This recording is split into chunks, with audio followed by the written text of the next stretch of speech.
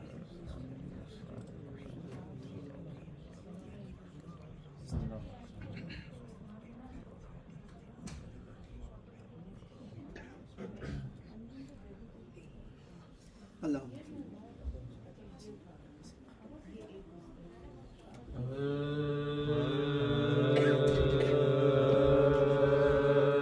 جب ہوئے بازوئے عباس قلم دریا پر، جب ہوئے بازوئے عباس قلم دریا پر، گر کے ٹھنڈا ہوا حضرت کا علم دریا پر، غرق خون ہو گیا وہ بحر کرم دریا پر، گل تھا زخمی ہوا سکائے حرم دریا پر، مشق کو دانتوں میں پکڑے ہوئے یوں لاتا ہے، دہن شیر میں جس طرح شکار آتا ہے، غش کی آمد ہے جگر سوز عطش سے ہے گواہ، ہیں جو بے دست ٹھہرتی نہیں پاؤں میرا کاس، بچوں کے لیے سینے میں دل ہے بیٹا، غم یہی ہے کہیں مشق سے ضائع نہ ہوا، تیر پہ ہم جو کمانوں سے چلے آتے ہیں، یا علی کہتے ہیں اور مارگ پہ جھک جاتے ہیں، کر کے منہ سوئے نجب کہتے تھے بازی دائے در، یا علی لیجئے مجھ بے قصوص تر کی خبر، اے شہ عقدہ کشا بادشاہ جن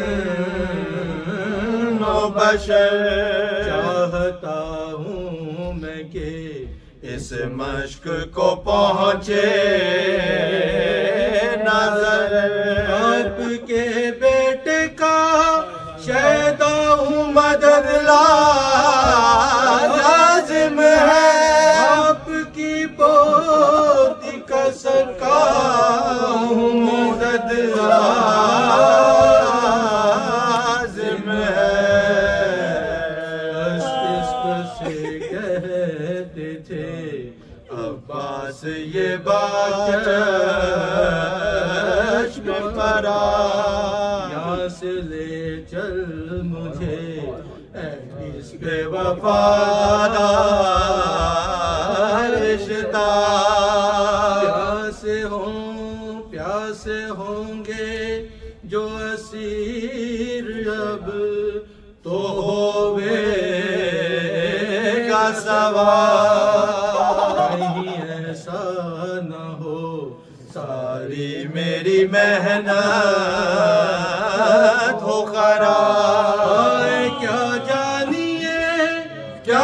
بچوں کی حالت ہوگی مر گئی پیاسی سکینہ تو قیامت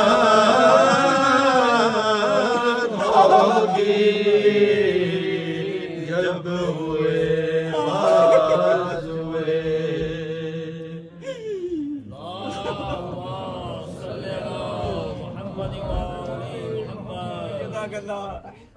گزارش کروں میں جناب مولانا حسن رحمانی صاحب سے ممبر پر تشریف لائیں اپنا خطاب فرمائیں بھرپور صلوات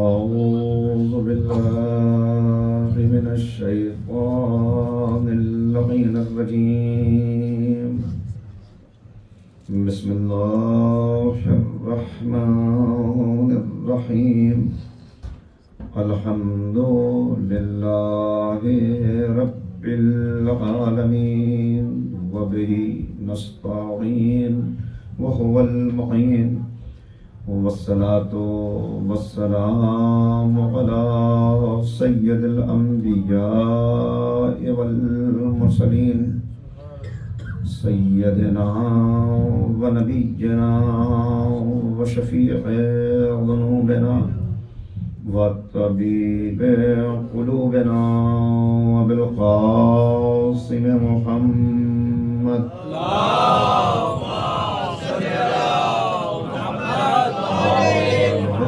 الطيبين الطاهرين المعصومين المظلومين المنتخبين المنتجبين أما بعد فقد قال الله تبارك وتعالى في كتابه المجيد وفرقانه الرشيد وقوله الحق بسم الله الرحمن الرحيم قد جاءكم من الله نور وكتاب مبين صدق الله العلي العظيم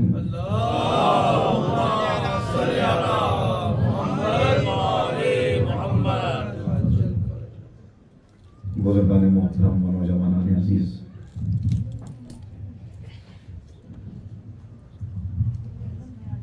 قرآن کریم کی یہ مشہور آیہ کریمہ جس کے ضمن میں قرآن اور اہل بیت کے عنوان سے یہ فکر و بحث کا نواں مرحلہ ہے۔ جو باتیں کل کی تقریر میں آپ کی خدمت میں عرض کی، اس کا مغز اور ماحصل چند جملوں میں دہرا دیا جائے۔ گفتگو اس مرحلے تک پہنچی کہ میں نے آپ کے سامنے عرض کیا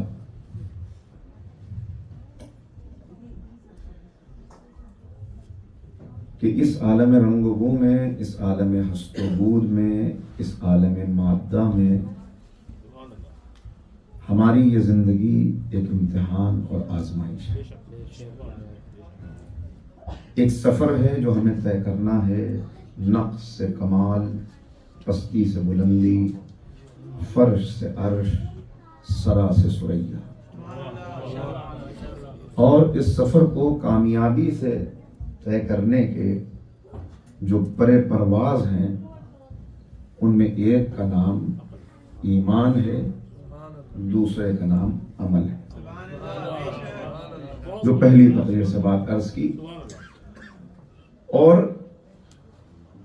اس بات کو میں نے بار بار پیش کیا کہ یہ سفر صرف ایک اسٹریٹ لائن کا سفر نہیں ہے، بلکہ پستی سے بلندی کی طرف جانا۔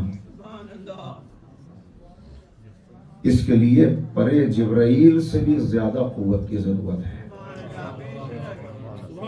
اس لیے کہ بشریت جب پرواز کرتی ہے، بشریت جب رفعت کی منزلیں طے کرتی ہے تو مرحلہ وہ آتا ہے کہ فرشتہ بھی رک جاتا ہے، بشریت اس سے بھی آگے بڑھ جاتی ہے، اس منزل تک پہنچتی ہے۔ مگر جو بات کل کی تقریر میں عرض کی کہ یہ آسان مرحلے نہیں ہیں، یہ راہ عشق و وفا ہے، یہ راہ حق و صداقت ہے، اور اس حق و صداقت کی راہ کو طے کرنے کے لیے قوت دینے والے سرچشمے کا نام عشق ہے۔ یہ عشق خدا سے ہو ایمان ہے، یہ عشق اہل بیت سے ہو تو مودت ہے، یہ عشق اللہ کے بندوں سے ہو تو صلہ رحمی ہے۔ لہذا ہر مرحلے پر عشق کی یہ راہیں طے کرتے ہوئے انسان کو آگے بڑھنا ہے، اور جتنا بلند ہوتا چلا جائے گا۔ یہ بھی آپ کی خدمت میں ایک بات عرض کرتا ہوں، ایک مرتبہ مل کے صلوات پڑھتے ہیں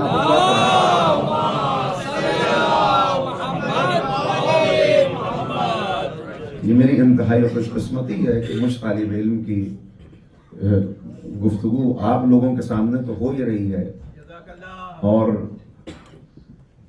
الحمدللہ آج کی یہ گفتگو اس اعتبار سے بھی بہت اہم ہو جاتی ہے کہ عالم ربانی حجت الاسلام مولانا فدا حسین بخاری صاحب قبلہ یہاں تشریف فرما ہے۔ آپ ان سے استفادہ کرتے رہتے ہیں، ہم لوگ بھی استفادہ کرتے رہتے ہیں، ان کی آواز بہت دور تک جاتی ہے، اور پیغام اہل بیت کے نشر و اشاعت میں جو بھی وسیلے انسان اختیار کر سکتا ہے، اس میں خاص طور پر اس وقت جبکہ دشمن ہر طرف سے ہم پر حملہ آور ہے، اور خصوصیت کے ساتھ اس کا اعلی کار آج کا میڈیا ہے۔ لہذا اس میڈیا کا مقابلہ کرنے کے لیے میڈیا ہی کی ضرورت ہے۔ قبلہ اس سہارے سے اس پیغام کو آگے پہنچا رہے ہیں، اور ہم میں سے ہر ایک کا فریضہ ہے کہ جس کے پاس جیسی صلاحیت ہو، زبان، قلم، طاقت، توانائی، دولت، جو وسیلہ بھی اختیار کر سکتا ہو وہ وسیلہ اختیار کرے، لگائے اس راہ میں۔ مگر لگائے گا کون؟ اس راہ میں قدم بڑھائے گا کون؟ بس آج کی گفتگو کا اس وقت سے آغاز ہو رہا ہے۔ دیکھیے یہ نہیں ہو سکتا کہ ایک انسان آخرت کا راہی ہو، ایک دنیا کا راہی ہو، دونوں کی منزل الگ الگ ہو اور دونوں کا راستہ ایک ہو جائے۔ اگر منزل الگ الگ ہے تو راستہ ایک نہیں ہو سکتا۔ یہ تو ہو سکتا ہے کہ کسی کی منزل ایک ہو اور کئی راستے اس منزل تک لے جاتے ہوں، لیکن جب ایک کی منزل آخرت ہے اور ایک کی منزل دنیا ہے تو کیا دونوں کا طرز زندگی ایک جیسا ہو سکتا ہے؟ ترجیحات ایک جیسی ہو سکتی ہیں؟ پرائرٹیز ایک جیسی ہو سکتی ہیں؟ نہیں ہو سکتی۔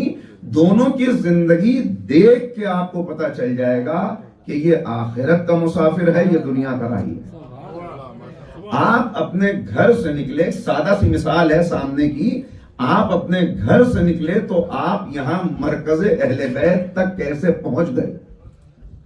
آپ گھر سے نکلے تو بازار کیوں نہیں پہنچ گئے؟ آپ گھر سے نکلے تو دریا کے کنارے کیوں نہیں پہنچ گئے؟ آپ گھر سے نکلے تو کسی مال میں کیوں نہیں پہنچ گئے؟ گھر سے نکلے تو یہاں کیسے آ گئے؟ گھر سے نکلے یہاں اس لیے پہنچ گئے کہ منزل واضح تھی، یہاں پہنچنا ہے، لہذا راستہ وہ اختیار کیا جو یہاں تک لاتا تھا۔ یہ نہیں ہو سکتا کہ کسی کی منزل جنت ہو اور راستہ وہ اختیار کرے جو جنت تک جاتا ہی نہ ہو۔ وہی راستہ کو اختیار کرے گا انسان جو پہنچائے وہاں تک۔ تو اس راستے کے اختیار کرنے والے کو یہ جاننا ہوگا کہ یہ نفس سے کمال اور پستی سے بلندی کا سفر ہے. یعنی یہ قربت جو درکار ہے، جو بات پہلے دن عرض کی کہ صرف احترام کافی نہیں، تمسک اختیار کرنا ہے. اور تمسک اختیار کرنے کا مطلب کیا ہے؟ انسان اپنی زندگی کا ہر عمل کرتا ہے، اگر واقعاً ایک نگاہ رکھنے والا انسان ہے، باشعور ہے، بصیرت ہے اس کے اندر، تو ہر قدم اپنا جو بڑھائے گا تو ذہن میں ایک تصور رہے گا کہ میں یہ کیوں کر رہا ہوں، میں یہ عمل کر رہا ہوں قربتاً الی اللہ، تاکہ اللہ کی قربت حاصل ہو جائے. جو میں نے عرض کیا، یعنی منزل ہے قربت خدا، منزل ہے انسان کی منزل اللہ تک پہنچنا. اور اس منزل کے لیے جو راستہ اختیار کرے گا، وہ راستہ کون سا؟ وہ راستہ ہے اہل بیت کا راستہ. اہل بیت خود راستہ ہیں، اہل بیت خود دروازہ ہیں کہ جن تک آئے گا تو وہاں پہنچ جائے گا. پہنچا کیسے جائے وہ اہل بیت ہی بتائیں گے. ہم دامن پھیلائیں گے تو مانگیں گے، مگر کیا مانگیں گے؟ جتنی وسعت ہے، جتنی نگاہ ہے، جہاں تک پہنچ سکتا ہے. یہ عرض کر چکا اس سے پہلے کی تقریر میں بھی کہ کیا مانگے گا انسان؟ مانگے گا رزق دے دے، دولت دے دے، اولاد دے دے، بڑا منصب دے دے، بس یہیں تک نگاہ محدود رہ جاتی ہے. مگر جب اہل بیت تک آئیں گے تو اہل بیت بتائیں گے کہ یہ چیزیں مانگو، اس سے نہ مانگو گے تو کس سے مانگو گے؟ یہ تو دنیا والے ہیں کہ اگر ایک ہی در پہ بار بار جائیں تو کتنا ہی بڑا سخی ہو، پھر کہنے لگتا ہے بس اب نہ آنا. یہ تو ایسا سخی ہے جو دن میں 5 مرتبہ خود کہتا ہے آؤ.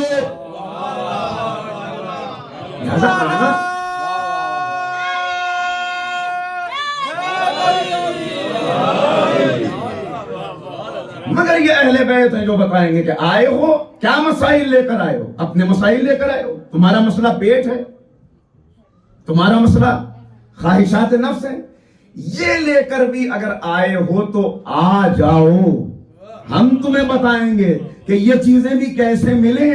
آؤ اپنے رزق کی برکت کے لیے دعا ہم سے لو.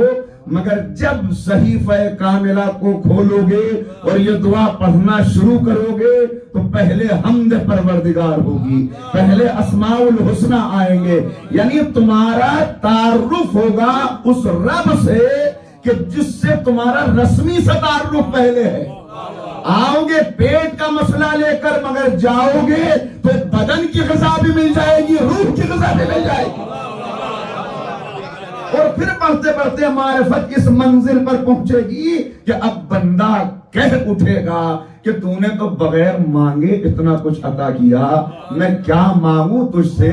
یہ اب راہ عشق کا مسافر بن جائے گا اور اب کہے گا کہ کیا مانگوں؟ تجھ سے مانگوں میں تجھی کو کہ سبھی کچھ مل جائے. تجھ سے مانگوں میں تجھی کو کہ سبھی کچھ مل جائے. 100 سوالوں سے میرا ایک سوال اچھا ہے، اے معبود تیری رضا مل جائے. جب اس کی رضا مانگنے کے لیے بندہ نکلے گا تو اب یہ نہیں ہو سکتا راہ حق کا مسافر، راہ عشق کا مسافر، بس بڑھے منزل آخرت ہو. میں نے عرض کیا اور کئی مرتبہ یہ بات دہرا چکا کہ دنیا سے روکا نہیں ہے، دنیا سے روکا نہیں ہے. نہ صرف یہ کہ روکا نہیں بلکہ کہیں کہیں ترغیب بھی دلائی. بہترین سواری رکھو، عمدہ لباس پہنو. ایک مومن کا گھر اچھا گھر ہونا چاہیے. پیغمبر فرما رہے ہیں ایک مومن کو زیب دیتا ہے، ایک مومن کے لیے جو نعمتیں ہیں، جو چیزیں ہیں، وہ کیا؟ وسیع گھر، نیک زوجہ، عمدہ سواری. یہ کسی کو مل جائے شکرانے نعمت کرے. تو روکا نہیں ان چیزوں کو. میں بھی آپ سے یہ کہہ کے چلا جاتا کہ بس منزل آخرت ہے، لہذا سب کچھ چھوڑ کے بس آخرت کی طرف بڑھیے. دنیا سے رشتہ توڑ لیجئے، باقی لوگوں سے الگ ہو جائیے.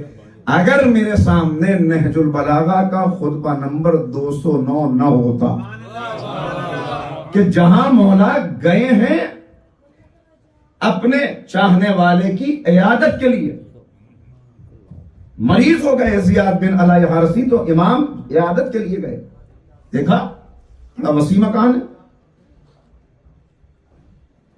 زیاد تم نے مکان تو بڑا اچھا بنایا ہے، جی مولا۔ اب جو مولا نے کہا اس کا مفہوم میں اپنے الفاظ میں نقل کر دوں تاکہ بچوں تک بھی بات پہنچ جائے۔ مکان تم نے بہت عمدہ بنایا، مگر اس مکان کی تمہیں یہاں سے زیادہ آخرت میں ضرورت ہے، اگر چاہو تو اسے منتقل کر لو، اگر چاہو تو اس الفاظ میرے ہیں مفہوم مولا کا، اگر چاہو تو اسے لے جاؤ، منتقل کر دو۔ بھئی ہم نے تو آج تک یہی سنا تھا کہ کفن میں جیب نہیں ہوتی، انسان کچھ لے جا نہیں سکتا یہاں سے، مگر سلام ایسے آقا پر کہ جو فرما رہے ہیں اس مکان کو لے کے چلے جاؤ، اس کی تمہیں وہاں زیادہ ضرورت ہوگی۔ کیا کروں بھئی؟ اگر مولا کہتے کیوں بنایا تو نے وسیع مکان، تو پھر ہمارے لیے وسیع مکان بنانا جائز نہ ہوتا، ہمارے مولا کو پسند نہیں ہے، مگر کہا وسیع مکان ہے اس کو منتقل کر لو۔ کیا کروں مولا؟ کہ ایک تو کبھی اسے مہمانوں سے خالی نہ رکھنا، تمہیں عطا کیا تو شکرانے نعمت یہ ہے کہ اسے مہمانوں سے خالی نہ رکھنا، اس کے ذریعے صلہ رحمی کرنا، مولا بتا رہے ہیں کیسے منتقل۔ اور وہی دوسرے مکان کا تذکرہ بھی نہج البلاغہ میں ارباب فہم و دانش موجود ہیں، قبلہ تشریف فرما ہے، آپ استفادہ کریں۔ اس مکان کا تذکرہ بھی ہے جو قاضی شریح نے خریدا تھا، قاضی شریح نے خریدا تھا، اس کو بھی مولا نے بتا دیا، بس وقت نہیں کہ میں پھیلاؤں بات کو، وہاں بھی بتا دیا۔ چونکہ وہ مکان لینے والے نے خواہشات نفس کی زنجیروں میں جکڑ کر ایمان کا سودا کر کے گویا وہ مکان لیا تھا، تو اب مولا نے بتایا مکان کے حدود اربع لکھے جاتے ہیں نا، اگر مجھ سے کوئی لکھواتا تو میں لکھتا کہ تم نے جو مکان لیا وہ مکان اس بستی میں آباد ہے جو فنا ہونے والوں کی بستی ہے، فنا ہونے والوں کی بستی ہے۔ اس مکان کے ایک طرف بلاؤں مصیبتوں کا ڈیرا ہے، خواہشات نفس ہیں، اور اس کا صدر دروازہ شیطان کے گھر کے سامنے کھلتا ہے۔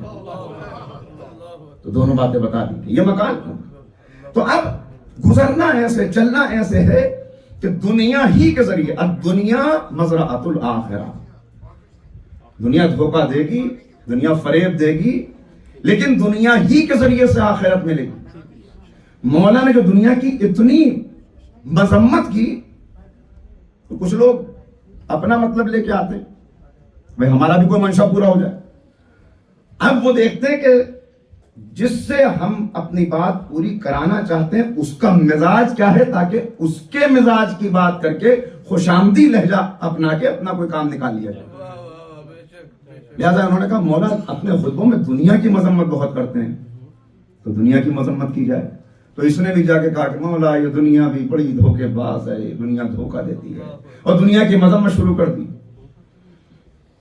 بس ایک مرتبہ رحمت کے رخ پہ جلال آ گیا کہ تجھے کیا حق ہے کہ جس دنیا کو اللہ نے اپنے علم و حکمت سے پیدا کیا ہے تو اس کی مذمت کرے؟ تو کون ہے دنیا کی مذمت کرنے والا؟ دنیا کی مذمت نہ کرنا۔ اور پھر مولا نے کہا دنیا نے تجھے دھوکہ دیا۔ کب دنیا نے دھوکہ دیا؟ دنیا نے کب فریب دیا؟ کیا تو نے ہر روز اٹھتے ہوئے جنازے نہیں دیکھے؟ کیا تو نے اپنوں کو جدا ہوتے ہوئے نہیں دیکھا؟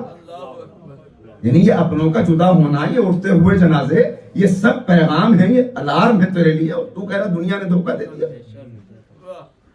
دیکھیے سورج نکلتا ہے، ہر دن سورج نکلتا ہے، پھر سورج کا سفر شروع ہوتا ہے، ظہر کا وقت آ گیا، عصر کا وقت آ گیا، اور پھر سورج غروب ہونے لگتا ہے، غروب ہو جاتا ہے، اندھیرا چھا جاتا ہے۔ یہی انسان کی زندگی کی کہانی ہے۔ کسی کی زندگی کا سورج ابھی طلوع ہوا ہے، کسی کا ظہر کے وقت تک آ گیا، کسی کا عصر کے وقت تک آ گیا، اور کسی کی زندگی کا سورج غروب ہونے والا ہے مگر اس زندگی کے غروب ہونے سے پہلے اور محشر کے عدالت کا، محشر کے ترازو کا سامنا کرنے سے پہلے ہر ایک کے پاس وقت ہے کہ اپنے ضمیر کی عدالت میں خود ایک ترازو لگائے اور اپنے آپ سے یہ سوال کرے کہ میرا موجودہ کردار مجھے کہاں لے جانے والا ہے۔ جو میں نے عرض کیا کہ اگر ابھی غور کر لیا، اگر اس وقت توجہ کر لی تو یہ توجہ فائدہ پہنچائے گی، یہ غور کرنا فائدہ پہنچائے گا۔ تو قربت کا مفہوم کیا؟ بھئی آج سے میں نے فیصلہ کر لیا کہ اب مجھے قربت چاہیے، کیا کریں؟ اللہ سے قربت چاہیے، رسول اللہ سے قربت چاہیے، مولا کائنات سے قربت چاہیے، سید الشہداء سے قربت چاہیے۔ تو اب قربت کی تدبیر میری سمجھ میں یہ آئی کہ اب میں یہاں نہیں رہوں گا، میں نے یہاں سے اپنا مکان بیچنے کا فیصلہ کر لیا، اب جا کے خانہ کعبہ کے قریب ترین جہاں بھی جگہ مل جائے وہاں مکان بناؤں گا تاکہ میں اللہ سے قریب ہو جاؤں۔ رسول اللہ سے قریب ہونا ہے، لہذا یہاں نہیں رہنا، وطن چھوڑنا ہے، سب سے رشتہ توڑنا ہے۔ بھائی ہم تو جا رہے ہیں رسول اللہ کے دیار میں، ہم تو جا کے مدینہ الرسول میں رہیں گے، پیغمبر کے روضہ اقدس سے قریب کوئی مکان بنائیں، نجف اشرف میں مولا کے ہمسائے بن جائیں گے تاکہ قربت ہو جائے، سید الشہداء کے دیار میں زندگی گزاریں گے تاکہ قربت مل جائے۔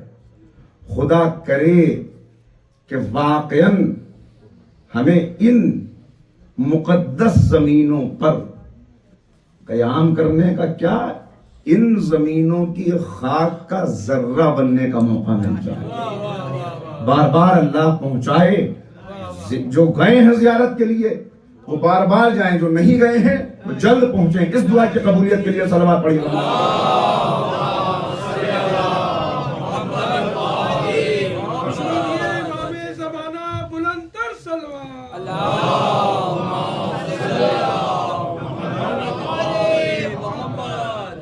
اگر قربت کا یہی مطلب ہے کہ پاس رہ کے قربت حاصل ہو جائے تو ابو جہل کو یہ 1000 میل کے فاصلے پہ تو نہیں رہتا تھا، ابو لہب تو پڑوسی تھا، ہے نا؟ تو یہ سب تو تھے قریب تھے تو فیض حاصل ہو جاتا۔ کچھ اس وقت قریب تھے، اگر یہ قریب رہنا، اگر ابو لہب کا قریب رہنا اتنی بڑی فضیلت ہوتی تو کچھ اس وقت قریب تھے، کچھ آج تک قریب ہیں،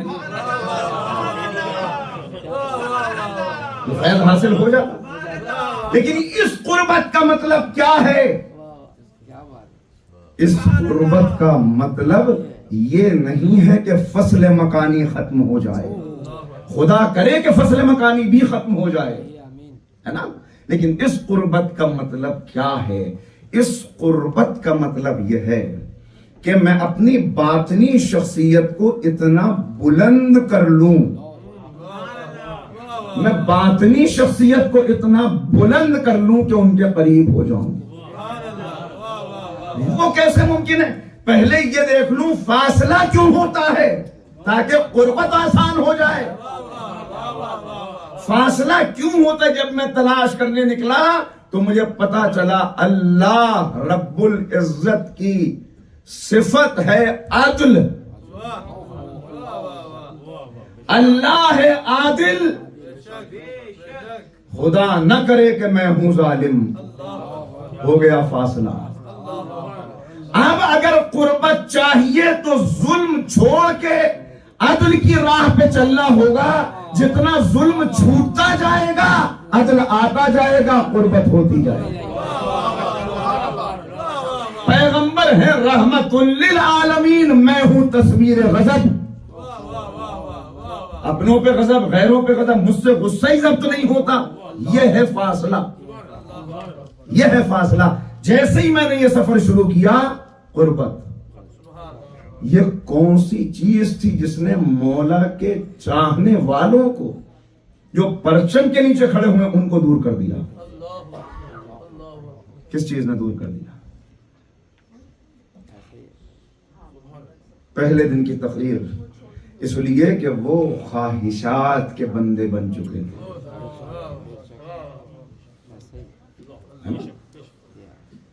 رأیت من اتخذ الہہ ہوا، نہیں دیکھا اس کو جس نے اپنے نفس کو اپنا خدا بنا رکھا ہے، اپنی خواہشات کو اپنا خدا بنا رکھا ہے.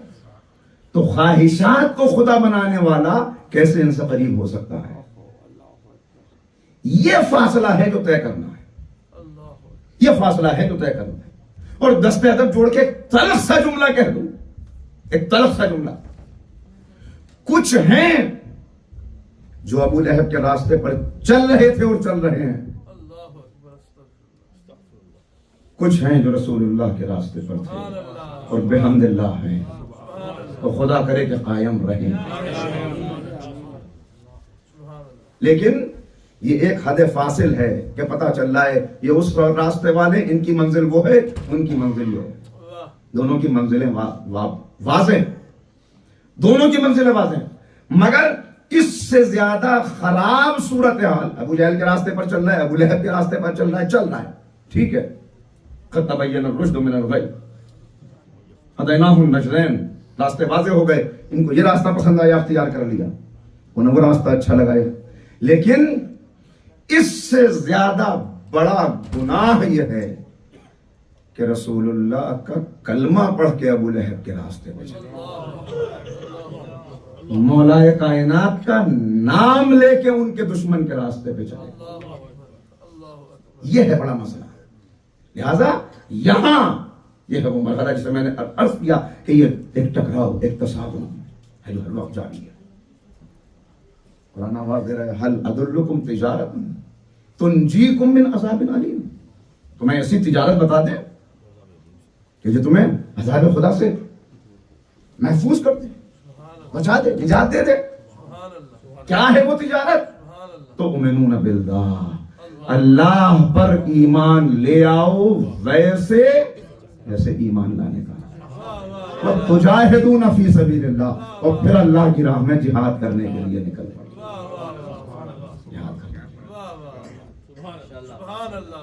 نکل پڑو اس راہ میں. وہ کیسے ہوگا؟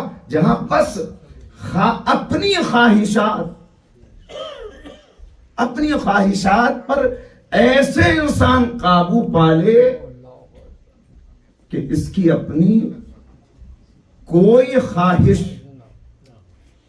سوائے اس کو پا لینے کے نہ ہو. جو میں نے عرض کیا ایک سچا عاشق کیا ہوتا ہے،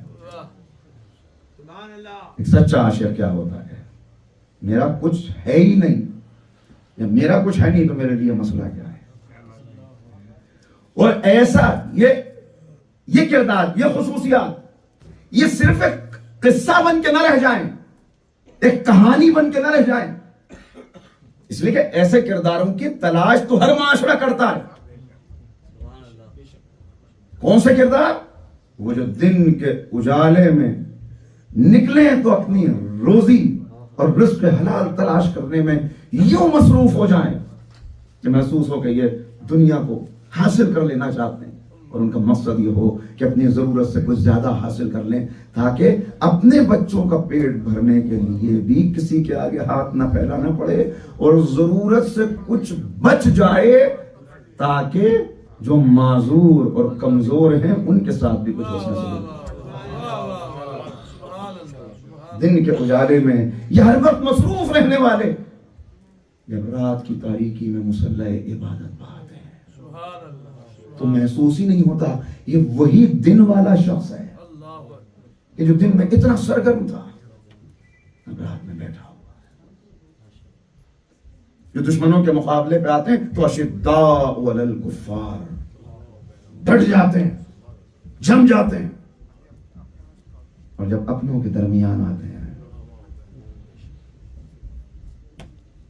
تو فقیروں کے منہ میں اپنے ہاتھ سے لقمے دیتے ہیں،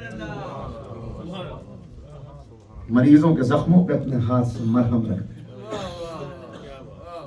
اور جب سوال کیا جاتا ہے، اے میرے محسن تیرا نام کیا ہے، اے مجھ پہ کرم کرنے والے تیرا تعارف کیا ہے، تو ان کا جواب یہی ہوتا ہے ایک فقیر ہے جو فقیروں کے درمیان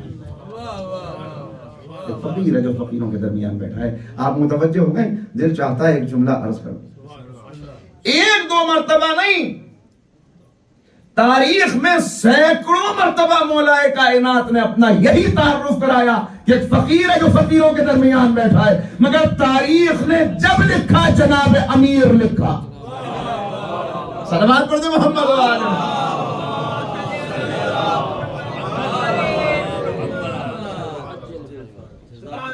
یہ ہے وہ. تو یہ کردار جس کا تعارف قرآن کریم کرا رہا ہے، جس کا تعارف تعلیمات اہل بیت میں آ رہا ہے، یہ کوئی کاغذی پیکر بن کے نہ رہ جائے، کوئی خیالی پیکر نہ ہو کہ لوگ سوچیں کہ ہاں ایک ایسا آئیڈیل کیریکٹر ہونا چاہیے، مگر جب وہ انہیں نہ نظر آئے حقیقت میں تو وہ اسے تراش لیں اپنے خیالات میں، افسانوں میں، کہانیوں میں، فلموں کے پردوں پر. اس لیے کہ ان کی نظر میں وہ اعلیٰ کردار ہے، وہ اعلیٰ کردار جو ہر ایک کی مشکل حل کر دیتا ہے، جو ہر ایک جگہ موجود ہے. اور وہ اعلیٰ کردار ان کو ظاہر میں، خارج میں، معاشرے کے اندر نظر نہیں آ رہا، تو اب وہ ایسا خیالی پیکر تراش کر اس کو تاریخ کا ہیرو بنا کے پیش کرتے ہیں. اور آپ کی نظر آتا ہے آپ کے سامنے کہ یورپ کے معاشرے میں آپ جائیں تو ایک انسانی دیوتا ہے، انسانی دیوتا ہے، مگر حقیقت میں خارج میں اس کا کوئی وجود نہیں ہے. ایک انسان کامل ہے، بالکل سارے نقص سے پاک، بالکل کمال کی منزل پر پہنچا ہوا، مگر حقیقت میں اس کا کوئی وجود نہیں ہے. تو وہ کبھی آپ کے سامنے آتا ہے کہ وہ یوں ایک بلڈنگ سے دوسری بلڈنگ پہ اچھل رہا ہے. اب نام آپ کو سب پتا ہے، یہاں پر اس کی مشکل حل ہوئی تو وہاں پہنچ گیا، وہ معاشرہ برباد ہونے والا ہوا تو وہاں پہنچ گیا. یہ چاہت ہے انسان کی اندر سے، چاہت ہے کہ انسان ایسا ہو جائے، لیکن ایسا ملتا نہیں. قرآن کریم بھی اگر ان صفات کو صرف بیان کر دیتا اور خارج میں اس کا کوئی پیکر نہ ہوتا تو قرآن کی یہ ساری باتیں داستان بن جاتی. سلام کیجئے ابو طالب کے فرزند کو کہ قرآن کی یہ صفات جب پیکر بشری میں ڈھلی تو انسان کامل کی صورت میں ابو طالب کا فرزند آ.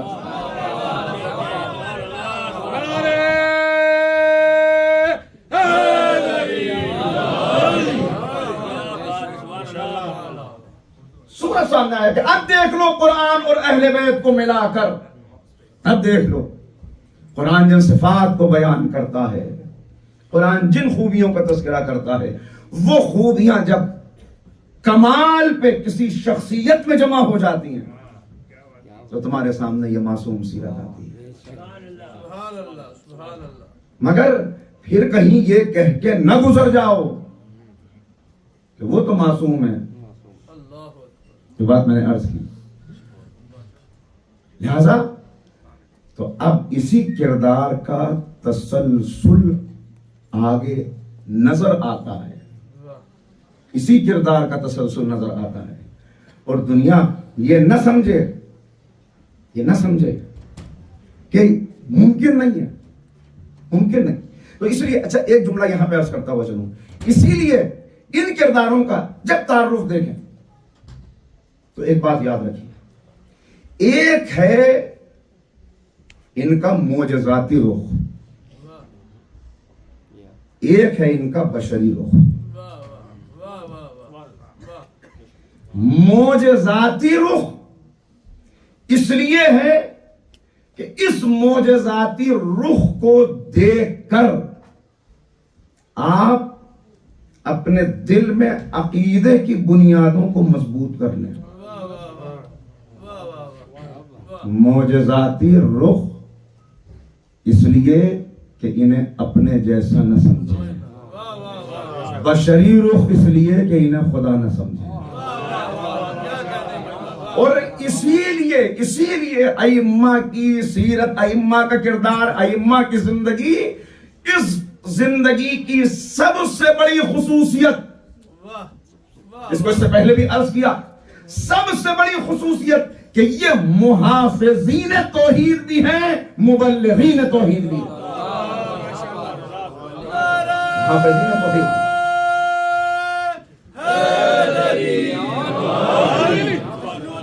برائے محمد والے محمد بلند تر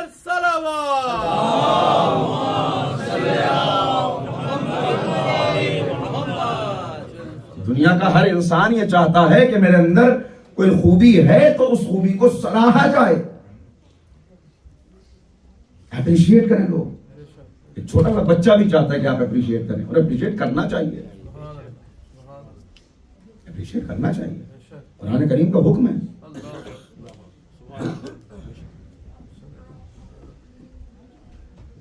تعاونوا علی البر والتقوی ولا تعاونوا علی الاثم والعدوان. نیکی کی راہ میں کوئی بڑھ رہا ہے، تقوی کی راہ میں کوئی بڑھ رہا ہے تو اس کے دست و بازو بن جاؤ، اس کو سہارا دو، اس کے ساتھ کھڑے ہو جاؤ، اس کا حوصلہ بڑھاؤ. اگر کچھ نہیں کر سکتے کچھ نہیں کر سکتے تو کم سے کم تعریف تو کر سکتے ہو، دعا تو کر سکتے ہو. تو نیکی کی راہ میں جو بڑھ رہا ہے اس کے ساتھ. بھائی آپ اسپتال بنا رہے ہیں، آپ کوئی ادارہ بنا رہے ہیں، آپ اسکول بنا رہے ہیں. جناب والا بڑی خوشی ہوئی جب مجھے یہ معلوم ہوا کہ آپ اتنا اہم کام کر رہے ہیں. میرے حالات ابھی تو ایسے نہیں ہیں، لیکن انشاءاللہ جب میرے حالات ایسے ہوں گے تو میں حاضر ہو جاؤں گا، لیکن آپ کے لیے میں ضرور دعا کروں گا. میری نیک خواہشات آپ کے ساتھ ہیں. آپ کے صرف یہ الفاظ عزیزو، کسی پہ تنقید کرنا بہت آسان ہے، کسی کا حوصلہ بڑھانا اور برائی کی راہ پہ کوئی چل رہا ہو، وقت گزرتا جا رہا ہے تو اس کو تنہا چھوڑ دو، بائی کاٹ کرو اس کا. جب تک یہ چیزیں چل رہی تھیں تب تک معاشرے کا رنگ کچھ اور تھا، کیونکہ سارا معاشرہ آپ کے ساتھ کھڑا ہوا تھا. بچے کی تربیت آسان تھی، معاشرے کی تعمیر آسان تھی، خاندان میں گھر میں اچھا ماحول رکھنا یہ آسان تھا. چونکہ آپ اگر نیکی کی راہ میں کھڑے ہوتے تھے تو معاشرے کے اچھے خاصے افراد آپ کی سپورٹ میں کھڑے ہو جاتے تھے. گھر پہ بھی بچے کی تربیت ہو رہی ہے، اور باہر اگر کسی نے دیکھ لیا، ذرا سا پڑوسی نے ٹوک دیا، خاندان کے کسی محلے کے بزرگ نے آ کے ذرا کان پکڑ لیا، تو جب والدین کو پتا چلتا تھا تو شکریہ ادا کرتے تھے. یہ تھا محبت. تو معاشرہ ساتھ کھڑا ہوا تھا آپ کے. اب معاملہ بہت نازک ہے کیونکہ معاشرہ بھی آپ کے مخالف کھڑا ہوا. لہذا دیکھیے، جدھر سب جا رہے ہیں ادھر جانا بہت آسان ہے. ایک موب کے ساتھ اگر چلنا ہو تو بندہ پرور آپ کو چلنے کی ضرورت بھی نہیں ہے، آپ صرف کھڑے ہو جائیے، پیچھے سے آنے والا زور خود آپ کو آگے بڑھا دے. مشکل ہے موب کے خلاف چلنا. جو موب کے خلاف چلے گا وہ گرے گا بھی، کچلا بھی جائے گا، کپڑے بھی پھٹیں گے، ہاتھ پیروں میں درد بھی ہوگا، زخم بھی آئیں گے. مگر ایک حوصلہ مند وہ ہے کہ جو اپنی راہ کو پہچان کے گر بھی جائے. جملہ کہا تھا ایک پہلے دن، دہرانا چاہتا ہوں کہ گر جانا عیب نہیں ہے، گرے رہنا عیب ہے.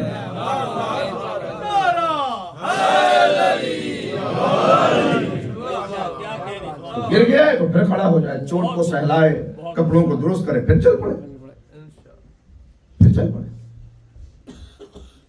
یہ آسان نہیں ہے، یہ مشکل مرحلہ ہے. لیکن یہ جب تک نہ کیا جائے، جب تک نہ ڈٹے اس مرحلے پر، تب تک ممکن نہیں ہے. ممکن نہیں ہے. وہ کب ممکن ہے کہ جب انسان پوری طرح تسلیم ہو جائے. الاسلام ہو التسلیم. تب نظر آتا ہے کہ اگر گھر کا بزرگ حیدر ہو تو جوان ثانیہ حیدر ہو جاتا.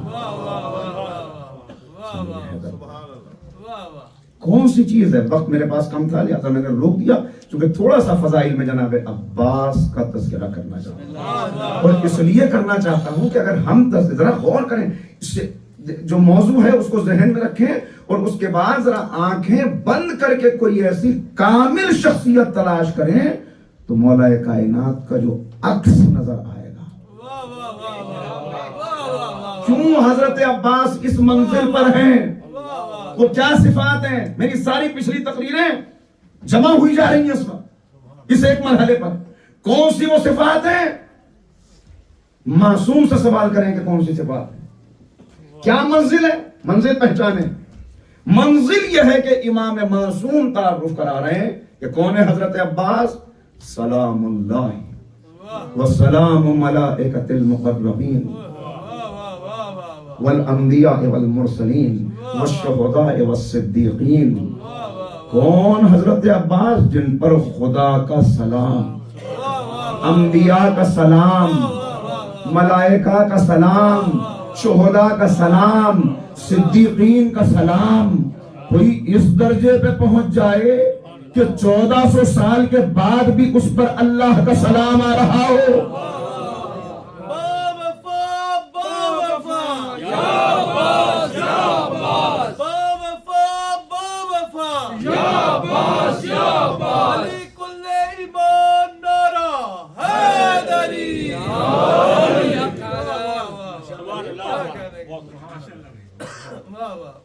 سال کے بعد بھی سلام آنا، اور اللہ کا سلام کہاں ہوگا؟ اہل بیت کو پہچاننا تو پھر قرآن کو اٹھائیے، کہاں کہاں ہے اللہ کا سلام؟ جناب آدم پر سلام، جناب نوح پر سلام، آل یاسین پر سلام ہے سلام، اور وہ سلام آگے بڑھ رہا ہے۔ تو اب معصوم گواہی دے رہے ہیں کہ حضرت عباس پر اللہ کا سلام، انبیاء کا سلام، ملائکہ کا سلام۔ کس کا سلام ہے؟ دیکھیے وقت نہیں بات کو پھیلانے کا، ورنہ ذرا تمہید کے ساتھ عرض کرتا۔ ایک ہے منصب، ایک ہے عبادت۔ وہ لا شریک ایک منصب ہے جس میں بندوں کا شریک ہے یا بندوں کو اپنا شریک کر لیتا ہے، اور ایک عبادت ہے جس میں شریک ہو جاتا ہے۔ جس منصب میں اس نے بندوں کو شریک کیا وہ منصب ولایت ہے۔ انما ولیکم اللہ ورسولہ والذین آمنوا الذین یقیمون الصلاۃ ویؤتون الزکاۃ وہم راکعون۔ جس منصب میں بندوں کو، وہ منصب ولایت، اور جس عبادت میں شریک کر لے وہ عبادت ہے درود۔ صلوات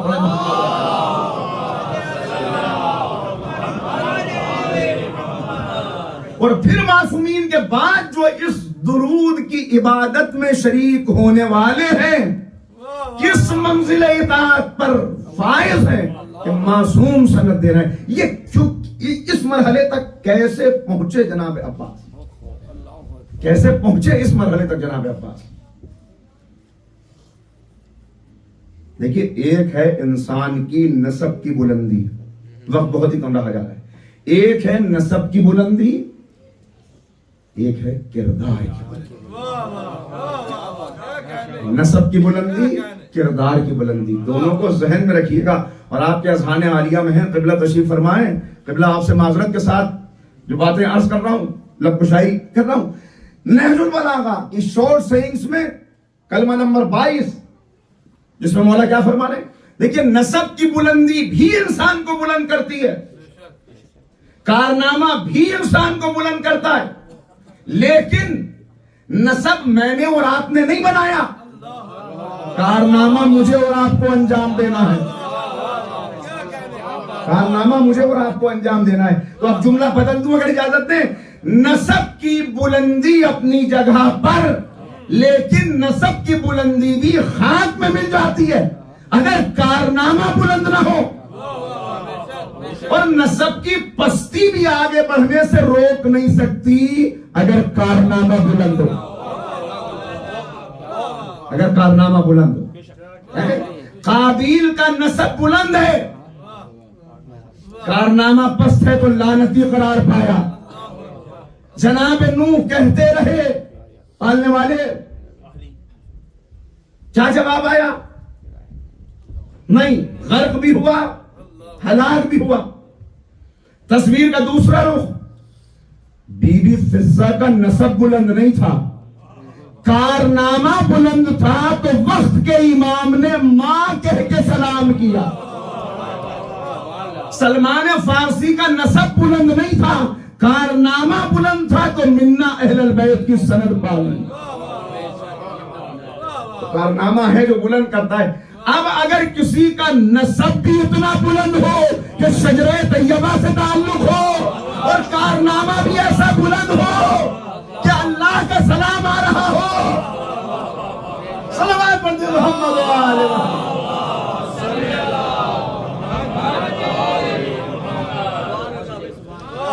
کس چیز نے اتنا بلند کر دیا؟ وقت کم ہے، کس چیز نے بلند کیا؟ معصوم فرما رہے ہیں کس چیز نے بلند کیا؟ معصوم کی شہادت، اشہد لک بالتصدیق والتسلیم والوفاء والنصیحت۔ معصوم کہہ رہے ہیں کہ میں گواہی دیتا ہوں حضرت عباس کے لیے، میں گواہی دیتا ہوں، امام صادق کی گواہی، امام صادق کی گواہی کہ کیا ہے حضرت عباس، کیا ہے ان کی صفات بکھرتی ہیں تو کیا ہے؟ تصدیق، تسلیم، وفا، نصیحہ۔ اللہ اکبر، اللہ اکبر۔ نہیں، دوسری جگہ پہ فرماتے ہیں کہ کیا ہے جناب عباس؟ دو الفاظ ہیں، وقت نہیں ہے لہذا چھوڑ رہا ہوں چیزوں کو، دو الفاظ، دو اصطلاحات۔ حضرت عباس جو اس مرحلے تک پہنچے، کارنامہ کیسا ہے؟ دو چیزیں کہا، کامل الایمان و نافذ البصیرہ۔ کامل الایمان، نافذ البصیرہ۔ جناب سلمان ایمان کے 10 درجے تک پہنچے، تو ایمان کے 10 درجے تک پہنچنے کا مطلب کیا ہوتا ہے؟ وہ پیغمبر نے بتایا کہ جو ایمان کے 10 درجے تک پہنچ جائے وہ اس درجے پہ ہوتا ہے کہ اہل بیت نہ ہوتے ہوئے منا اہل بیت کی سند پا لیتا ہے۔ ارے ارے ارے کاش کہ میں پہنچا سکوں، جو اہل بیت نہ ہوتے ہوئے ایمان کے 10 درجے پہ پہنچے تو منا اہل بیت بن جائے، جو اہل بیت بھی ہو اور معصوم سے کامل الایمان کی سند بھی پالے، اس کا رتبہ کیا ہوگا؟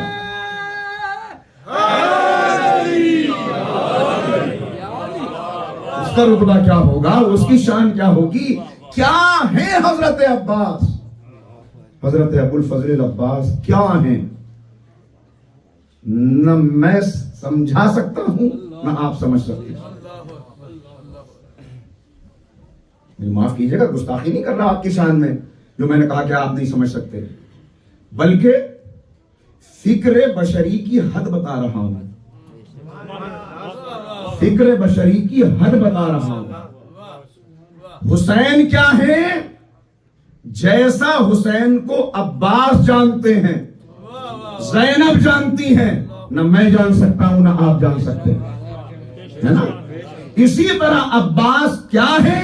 جیسا عباس کو حسین جانتے ہیں اور جناب زینب جانتی ہیں، نہ آپ جان سکتے ہیں نہ میں جان سکتا ہوں۔ کیا ہے حضرت ابو الفضل عباس؟ کیا رتبہ ہے، کیا شان ہے، کیا قربانیاں ہیں، کیا شجاعت ہے۔ ہم صرف وقت کا میں ایک جملہ اور کہہ دوں، ارباب فہم و دانش ہیں، اہل زبان ہیں، بحمداللہ مجھے بہت خوشی ہوئی کہ میری امید سے کہیں زیادہ کوئی لفظ بھی رائے گا نہیں گیا، کوئی لفظ نہ، بلکہ جو میں نے نہیں کہا وہ بھی پہنچ گیا بحمداللہ۔ تو ایک جملہ کہتا ہوں اگر آپ اجازت دیں، عباس صرف بہادر نہیں ہے، عباس صرف بہادر نہیں ہے بلکہ وہ بے بہادر ہے کہ جس رخ سے دیکھو روشنی دیتا ہوا نظر آتا، کیسا نکھرا ہوا ہیرا، جس رخ سے دیکھو، صبر، استقامت، ایثار، ایمان، یقین، معرفت، حکمت، اطاعت معصوم، جس مرحلے سے دیکھو،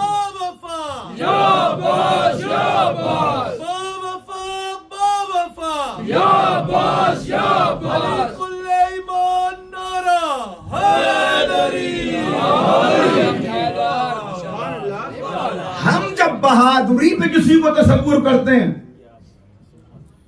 جرت ہمت حوصلہ دیکھ کر کسی کی بہادری کی بھی تعریف کرتے ہیں، تو ہماری بہادری کی حد یہ ہے کہ ہماری بہادری کی سب سے اونچی سند دے دی جائے، اس کے یہاں تحور پایا جائے گا۔ میرا نیس نے کہا نا، بخدا فارس میدان تحور تھا اور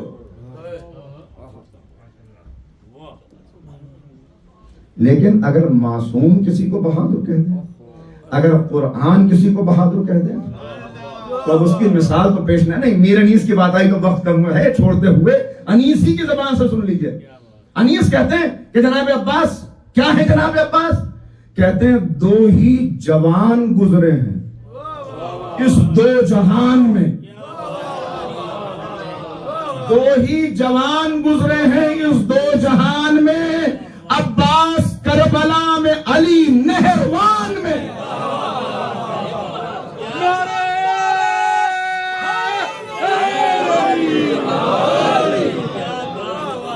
اور یا ذاتی کمالات بھی اس منزل پہ ہو، نہیں پھر اسے تو کہہ کے ہی آگے بڑھوں گا، جہاں ذاتی کمال بھی اس منزل پہ ہو، وہ وراثت بھی ایسی ملی ہو، تو اب پھر کہتے ہیں میر انیس پھر کہہ رہے ہیں، کیا کہہ رہے ہیں؟ سنیے کیا ہے حضرت عباس بنظر میر انیس، وقت کم ہونے کی وجہ سے۔ خود شیر ہیں، جد شیر، چچا شیر، پدر شیر، اہل ولا کا مجمع ہے، خود شیر ہیں، جد شیر، چچا شیر، پدر شیر، پھر کیوں نہ ہو اس طرح کے شیروں کا پسر شیر۔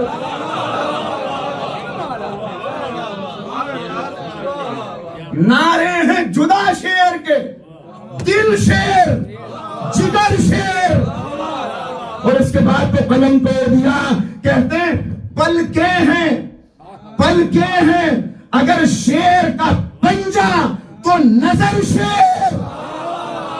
نہیں توجہ فرمائی، نظر شیر، ذوالفقار کی زد پہ لشکر روکنا اور ہے نگاہ کے زور پہ لشکر۔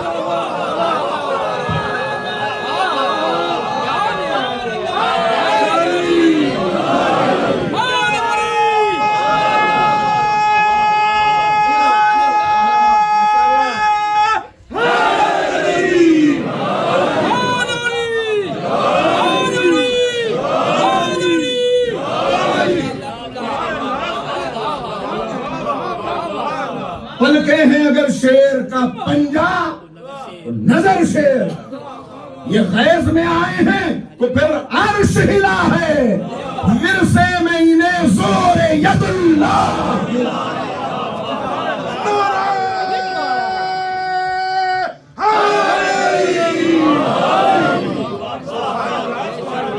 وہ تو صفت شجاعت دکھانے کا موقع بھی نہیں ملا، بس دنیا بے خبر نہ رہ جائے، اس لیے ایک موقع آقا نے خود فراہم کیا۔ جانتے تھے کربلا میں اجازت نہ ملے گی، تو صفین میں کہا کہ میرے لال تم جاؤ مگر چہرے پہ نقاب ڈال کے جانا۔ بس ایک منظر تھا کہ تاریخ میں محفوظ ہو جائے۔ اور ابن شاسا جیسا ملعون تھا، لوگ کہتا تھا اتنا بڑا شامین نامور پہلوان، یا میں کیا لڑوں گا، میں کوئی ان لوگوں سے لڑوں گا؟ ہاں تب لڑوں علی اگر آئے پے مصاف، ہاں تب لڑوں علی اگر آئے پے مصاف۔ تو ایک مرتبہ کا میرے لال بڑھو، تقدم والا دی، اور آئے اب حضرت عباس۔ وقت نہیں کہ جنگ کا نقشہ بیان کروں، مگر بس ذرا ذہن میں بات آ جائے، اس لیے عرض کرتا ہوں کہ بس ایک وار تھا، ایک وار، کیسا وار تھا مجھے نہیں معلوم، مگر جو میں نے تاریخ میں دیکھا، اگر میں اسے اپنے الفاظ میں بیان کروں تو عجب وار تھا۔ 80 ہاتھ کی قوت سے تلوار اٹھی، اور نہ جانے کس ید اللہ کی قوت سے تلوار چلی، ایسی تلوار چلی کہ سرپوش کو کاٹا، پیشانی کو کاٹا، پسلیوں کو کاٹا، شکم کو کاٹا۔ جو سر سے چلی تھی وہ سین پہ آ کے رکی، مجمع پکار اٹھا، اس نقاب کے پیچھے علی ہے، علی ہے، علی ہے۔ ارے دل چاہ رہا ہے جملہ کہہ دوں، جو شب ہجرت کی تاریکی میں لوگوں کو محمد نظر آئے اسے علی کہتے ہیں، جو دن کے اجالے میں لوگوں کو علی نظر آئے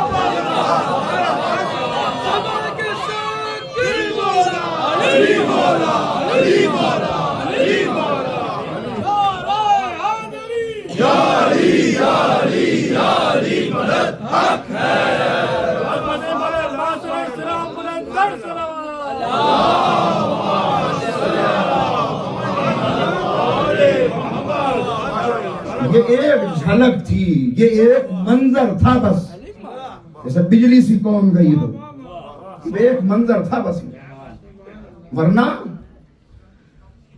قرآن و اہل بیت موضوع ہے تو ایک جملہ قرآن کا سہارا لے کے کہہ دوں، یہ تو ایک جھلک تھی، دنیا کو کیا پتا، ورنہ قرآن شجاعت تو جزدان اطاعت میں بند رہ گیا،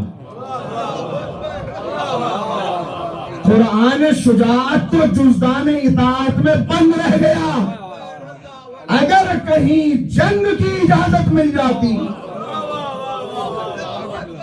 کیا ہوتا کربلا کا نقشہ، کیا ہوتا کربلا کا نقشہ۔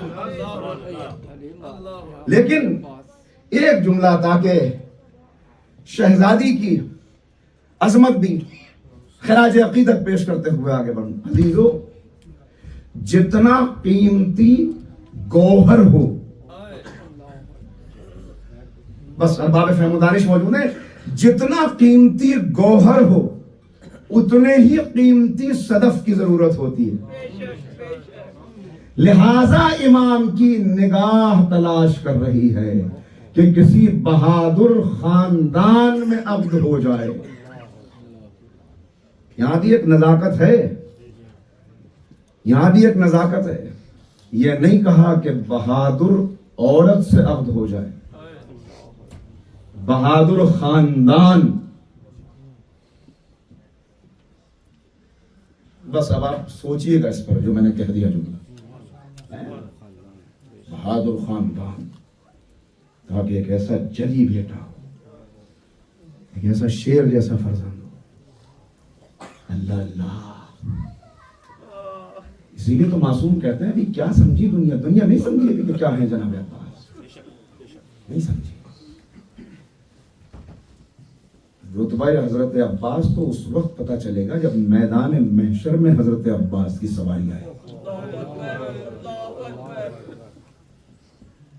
تب اہل محشر ایک دوسرے سے کہیں گے یہ کون ہے، یہ کس امت کا نبی ہے، یہ کس امت کا نبی ہے؟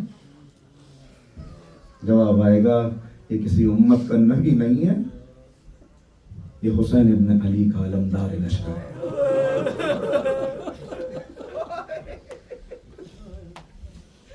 وقت نہ تھا ورنہ عرض کرتا کہ علمداری کہتے کسے ہیں، علمداری کے لیے کیا صفات چاہیے؟ جہاں حمزہ جیسے علمدار، جعفر طیار جیسے علمدار، عبداللہ بن رواحہ جیسے علمدار، یہ تاریخ کے عظیم علمدار گزرے ہیں، مصعب ابن زبیر جیسے علمدار، مولائے کائنات جیسے علمدار۔ ان علمداروں کے ہوتے ہوئے آج اگر صرف لفظ علمدار کہا جائے تو سچ بتائیے آپ کے ذہن میں حمزہ آتے ہیں، جعفر آتے ہیں، خود مولا علی آتے ہیں؟ نہیں، صرف علمدار کہا جائے تو ایک نام تصور میں عباس۔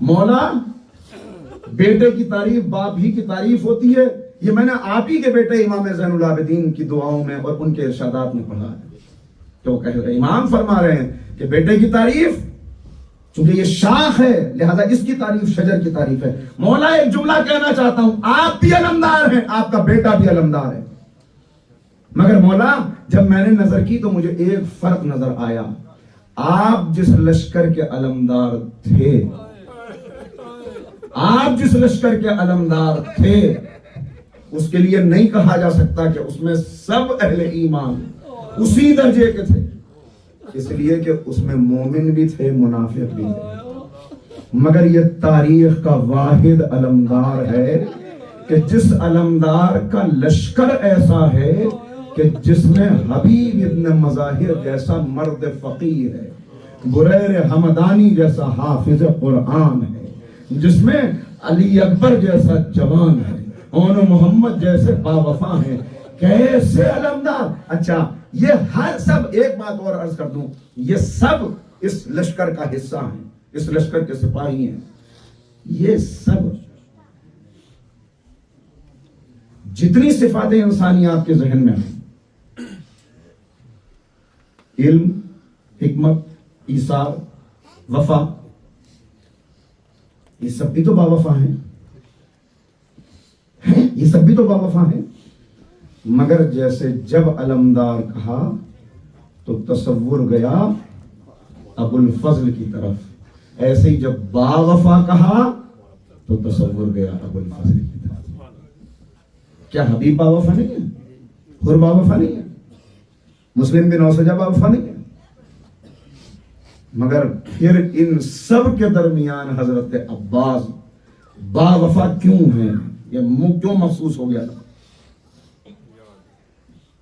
عزیزو، بس اسی جملے سے مسائل پہ چند فقرے پڑھوں گا۔ کیوں محسوس ہو گیا؟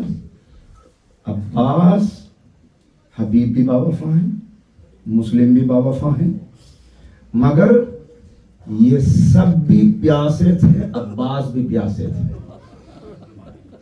یہ سب پیاسے تھے پانی سے دور رہ کر،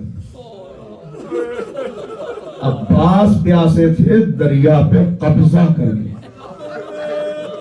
اس لیے اب جب صرف باوفا کہا جائے تو ایک نام آئے گا جو دریا پہ قبضہ کر کے بھی پیاسا۔ آج باب الحوائج کا تذکرہ ہے، جو بے دست ہو کے بھی دستگیری کر رہا ہے اس کا تذکرہ ہے۔ اپنے دامن پھیلا کے مانگیے گا حضرت عباس کا وسیلہ دے کر، حضرت عباس کا وسیلہ اختیار کر کے۔ کیا ہے حضرت عباس، کیا ہے حضرت عباس، وقت کم بچ گیا، مگر بس ذرا تصور کو اپنے لے چلیے گا۔ کیسے عرض کروں کیا کیا خصوصیات ہیں جناب عباس کی، کیسی شجاعت، کیسی وفا، کیسا ایثار۔ ہاں بچپن کا ایک واقعہ یاد آ رہا ہے کہ جب مجلس امیر المومنین تھی، مولا کی مجلس میں لوگ بہت سے بیٹھے ہوئے تھے، امام حسین بھی بیٹھے تھے۔ ایک مرتبہ امام حسین نے بابا کو پکار کے کہا، بابا مجھے پیاس لگی ہے۔ کئی اصحاب پانی لینے چلے مگر کچھ دیر نہ گزری تھی، کیا دیکھا؟ سب سے پہلے پانی لانے والوں میں حضرت عباس ہے۔ کم سن عباس یوں تیزی سے پانی لے کے دوڑے کہ پانی کا ظرف سر پہ رکھا ہوا تھا، اور جب تیزی سے واپس آئے تو پانی چھلک چھلک کے لباس کو تر کر رہا تھا۔ یہ منظر دیکھ کے مولا کی نگاہوں میں کوئی اور منظر آ گیا۔ کہا عباس آج تو اتنی تیزی سے پانی لے آئے، ایک دن حسین پکارتا رہے گا اور تم پانی نہ لا پاؤ گے۔ یہ سننا تھا، عجیب کیفیت ہے۔ یہ اس جملے کا کچھ ایسا اثر ہوا کہ عباس نے راتوں کو سونا چھوڑ دیا، کہیں ایسا نہ ہو میرے مولا مجھے رات میں آواز دے اور میں پانی نہ پہنچا سکوں۔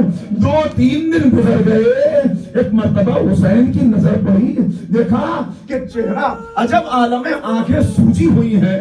کہا میرے بھائی، میرے شیر یہ کیا عالم ہے؟ عباس کا سر جھکا ہوا ہے، زبان سے کچھ نہیں کہتے، آنکھوں میں آنسو ہے۔ کہا میرے شیر کیا ہوا؟ بتایا کہ بابا نے یہ کہا کہ آپ پانی مانگیں گے اور میں پانی نہ دے سکوں گا، اس لیے مجھے راتوں کو نیند نہیں آ رہی۔ علی کو پتا چلا، سینے سے لگایا، اے میرے لال وہ وقت بھی بہت دور ہے، ارے موت تجھے مجبور کر دے گی، اس لیے نہ آ سکے گا۔ وقت گزرتا گیا، عباس کربلا پہنچ گئے، بچوں پر پانی بند ہو گیا، اپنے سامنے گود کے بالوں کو تڑپتا ہوا دیکھ رہے ہیں، اور عجب عالم ہے، عجب عالم ہے، تڑپتا ہوا دیکھ رہے ہیں اور سینہ تھام کے رہ جاتے ہیں۔ لکھا ہے کہ 25 مرتبہ حضرت عباس اجازت لینے کے لیے گئے اور ہر مرتبہ حسین نے سینے سے لگا کے کہا تم تو لشکر کے علمدار ہو. مگر اب جو عباس گئے تو عجب عالم تھا. اب جو کہا کہ علمداروں کا آقا وہ لشکر کہاں رہا؟ اب تو گودوں کے پلے بھی ختم ہو چکے, اب تو کوئی باقی نہیں. آقا مجھے اجازت دیجئے, لیجئے. ابھی یہ بات ہو رہی تھی کہ آواز خیموں سے آئی, چچا بڑی پیاس لگی ہے. بس کہا میرے بھائی ذرا پانی کی کوئی سبیل کرو, تلوار یہاں رکھ دو, نیزہ اٹھا لو. عباس چلے. بس آخری فکر سنیے گا کیسے جناب عباس کے مصائب میں کیا کیا باتیں بیان کی جائیں. مگر میں روایت دیکھ رہا تھا حرم امام حسین میں ایک روزہ خواں تھے محمد بن علی خراسانی, وہ حضرت عباس کے مصائب پڑھتے تھے. ایک دن جو انہوں نے مصائب پڑھے تو بڑا گریہ ہوا, بڑا گریہ ہوا. مصائب میں انہوں نے ایک جملہ کہا, میں ایک جملہ کہا, جانتے ہیں کیا کہا؟ لوگوں سے سوال کیا, اے لوگوں اتنا بتا دو اگر تمہاری آنکھ میں خاک کا کوئی ذرہ آ جائے, اگر تمہاری آنکھ میں کوئی ذرہ آ جائے تو کیا کرتے ہو؟ ہاتھ فوراً آنکھ پہ آتا ہے. مگر ہائے حسین کا علمدار جس کی آنکھ میں تیر لگا ہوا تھا, آنکھ میں تیر لگا ہوا تھا, بازو کٹے ہوئے تھے, سر پہ گرد لگا تھا. عباس سواری سے نیچے کیسے گرے ہوں گے؟ یہ بیان کیا, بڑا گریہ ہوا. مصائب پڑھ چکے تو بعد میں جناب ابراہیم غزوینی وہاں عالم تھے, انہوں نے سنا, انہوں نے کہا دیکھو آئندہ یہ روایت نہ پڑھنا, اس لیے کہ جناب عباس طویل القد تھے, جب گھوڑے پر بیٹھتے تھے تو بلند قد ہوتا تھا, ممکن نہیں کہ ان کے سر پہ کسی نے برز مارا ہو, یہ روایت ضعیف ہے. انہوں نے کہا اچھا نہیں پڑھوں گا. جناب ابراہیم غزوینی آئے, آ کے اپنے بستر پہ سو گئے. رات میں خواب دیکھا, کیا دیکھا؟ حضرت عباس تشریف لائے اور کہتے میری مصیبت بیان کرنے سے کیوں روک دیا, میرے ذاکر کو کیوں روک دیا؟ کہا آقا مجھے یقین نہیں آتا کہ سر پہ گرد لگا ہوگا, اتنا سننا تھا. ایک مرتبہ سر کو جھٹکا دیا, امامہ ہٹا, خون کا فوارہ. یہ دیکھ مولا یہ اور بتا دیجئے یہ گرد کیسے لگا؟ کہ آنکھ میں تیر تھا, میں چاہتا تھا تیر نکالو مگر بازو کٹ چکے تھے. کیسے تیر نکالتا؟ کہ میں گھوڑے پہ جھکا, گھٹنوں میں پکڑ کر تیر نکالنا چاہتا تھا کہ سر پہ گرد لگا. آواز دیا میرا آخری سلام, آخری سلام. دو منظر ہیں اور ان پہ اجازت لے لوں گا سننا. ادھر تو آواز آئی, ادھر تو آواز آئی. ادھر جناب زینب نے خیمے کے در سے عجب منظر دیکھا کہ عباس پکار رہے ہیں, عباس کی آواز آ رہی ہے اور حسین لجام فرس پکڑے کھڑے ہیں, زلیجنا کے پاس کھڑے ہیں. پیر کبھی اٹھاتے ہیں کبھی زمین پر رکھ دیتے ہیں, کبھی اٹھاتے ہیں کبھی زمین پر رکھ دیتے ہیں. ایک مرتبہ طرف کے زینب نے کہا بھیا میرا شیر آواز دے رہا ہے, میرا شیر پکار رہا ہے, مدد کے لیے جائیے. حسین نے حسرت بھری نگاہ سے زینب کو دیکھا اور کہا اے بہن سوار ہونا چاہتا ہوں مگر میرے شیر کے مرنے سے کمر ٹوٹ گئی. اے زینب کمر ٹوٹ گئی. ماہر بتا لیجئے. حسین چلے, بس آخری منظر پڑھوں گا اور انشاءاللہ آپ زیارت کریں گے مگر سنیے گا. حسین چلے, ننھی سکینہ بچوں کو دلاسا دے رہی ہے, میرا چچا پانی لے کے آنے والا ہے, چچا پانی لے کے آنے والا ہے. سکینہ کو خبر نہ تھی اب پانی نہیں آئے گا, اب چچا بھی نہیں آئے گا, اب صرف خون میں ڈوبا ہوا علم آئے گا, علم آئے گا. بس ایک منٹ آخری منظر سننا حضرتارو, سننا. جناب عباس پہ کیا گزری, کیا گزری یہ پتہ نہ چل پاتا اگر رہائی کے بعد جناب زینب کربلا نہ آتی. کربلا پہنچی, ایک مرتبہ کہا اے سید سجاد میں اپنے بھائی کی قبر قبر پہ بعد میں جاؤں گی، پہلے مجھے میرے شیر کی قبر پہ لے جائے، میرے غازی کی قبر پہ لے۔ وہ پرسہ پیش کر لیجئے، آخری الفاظ ہیں، میرے غازی دعائیں مانگ لیجئے اپنی دعائیں، میرے غازی کی قبر پہ لے چل۔ سید سجاد نے بازو پکڑا، پھوپھی کو لے کے دریا کے کنارے آئے، زینب نے قبر پہ دیکھا، عباس کو دیکھا، قبر کو دیکھا، سید سجاد کو دیکھا، کہا میرے شیر یہ کس کی قبر ہے؟ کہا پھوپھی اماں یہ میرے چچا عباس کی قبر ہے۔ کہا بیٹا تو امام وقت ہے، اتنا اور بتا دے کہ میرا بھائی تو طویل القد تھا، یہ قبر اتنی چھوٹی سی کیوں ہے؟ اب سن لینا آخری منظر، سید سجاد خاک پہ بیٹھ گئے۔ کہا پھوپھی اماں آپ نے کیا پوچھ لیا؟ اے پھوپھی اماں شہداء کے لاشیں بکھرے پڑے تھے، اب کوئی زندہ نہ تھا، مگر میرے چچا کا لاشا دریا کے کنارے تھا۔ ظالموں نے دیکھا، ایک مرتبہ آواز دی، جس کو علی سے دشمنی ہو وہ آ جائے، سب بڑھے۔ کسی نے نیزہ مارا، کسی نے تلوار ماری، اے پھوپھی اماں جسم کے اتنے ٹکڑے تھے چٹائی میں سمیٹ کر، اے پھوپھی اماں زینب نے پکارا عباس، اے عباس تیرے سر سے امامہ اترا، بہن کے سر سے چادر اتر گئی، اے عباس ان بازوؤں پہ رسیوں کے نشان، اے میرے